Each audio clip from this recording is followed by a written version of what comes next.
Welcome back to the channel. Today, we're diving into what's happening at 9 weeks pregnant.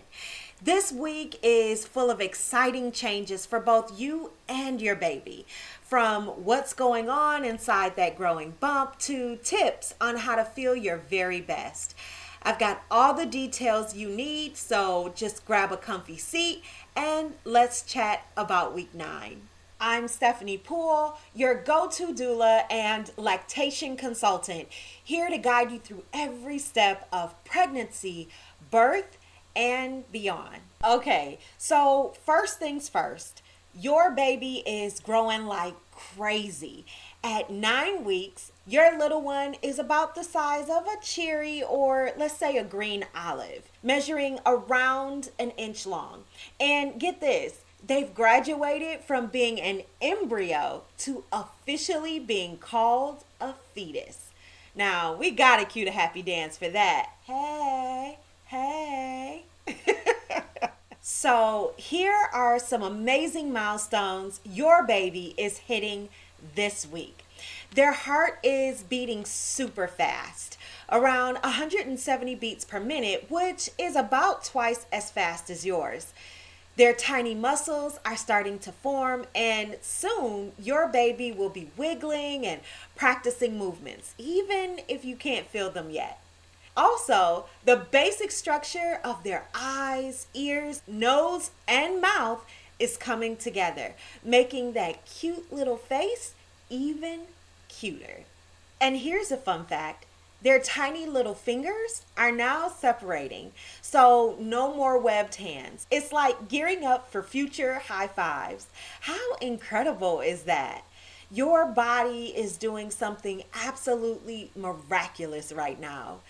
Now, let's talk about you, mama. At 9 weeks, you're officially in the thick of the first trimester. And while that's super exciting, it's not always a walk in the park. Here are some common symptoms you might be feeling and what's causing them. So first up, let's talk about fatigue. Your body is working overtime to grow the placenta, which is like building a high-tech life support system for your baby. So if you're feeling wiped out, give yourself grace and rest whenever you can. Okay, so let's talk about morning sickness. Those hormone surges, mainly HCG and progesterone, are to blame for the nausea. So here's a pro tip. Keep some crackers by your bed and nibble on one before you even sit up in the morning. It's super helpful to keep something on your tummy. Usually that will help to keep the nausea in check. All right, now let's talk about mood swings. Between hormones and the excitement and maybe even a little anxiety of pregnancy, it's totally normal to feel like you're on an emotional roller coaster. So be sure to take deep breaths, mama. You've got this. Now let's talk about frequent bathroom trips. Your uterus is growing and it's putting some pressure on your bladder. Plus, your kidneys are working overtime. So stay hydrated, but maybe avoid that extra glass of water before bedtime.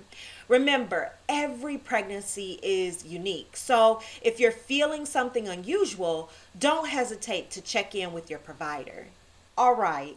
Now that we know what's happening with you and baby, let's talk about how to feel your best this week. Here are my top tips. Number 1, focus on nutrition. You don't need to eat for 2 just yet, but you do want to make those bites count. Think protein-packed snacks, leafy greens, and food rich in folic acid and iron. Number 2, stay active. Light exercises like walking or prenatal stretches can boost your energy and help with stress. Plus, it'll prep your body for labor down the road. Number 3, prioritize sleep. Invest in a good pregnancy pillow if you're already feeling uncomfortable. And don't feel guilty about taking naps. Growing a human is hard work. Number 4, start thinking about your birth team. If you haven't yet, This is a great time to start researching doulas, midwives, or OBs to help you feel supported and empowered throughout your pregnancy and birth journey. Also, I've done a couple different videos that you might find helpful. I will link them below. I did one on what's the difference between an OB and a midwife, so that you can find what best aligns with you and your birth preferences. And then I've also recently done one talking about how to assemble a birth team and the types of things that you should consider when you're asking someone to be present at your birth. So I will link both of those below.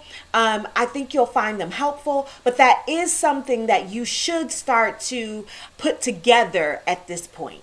Okay, number 5 is embrace self-care.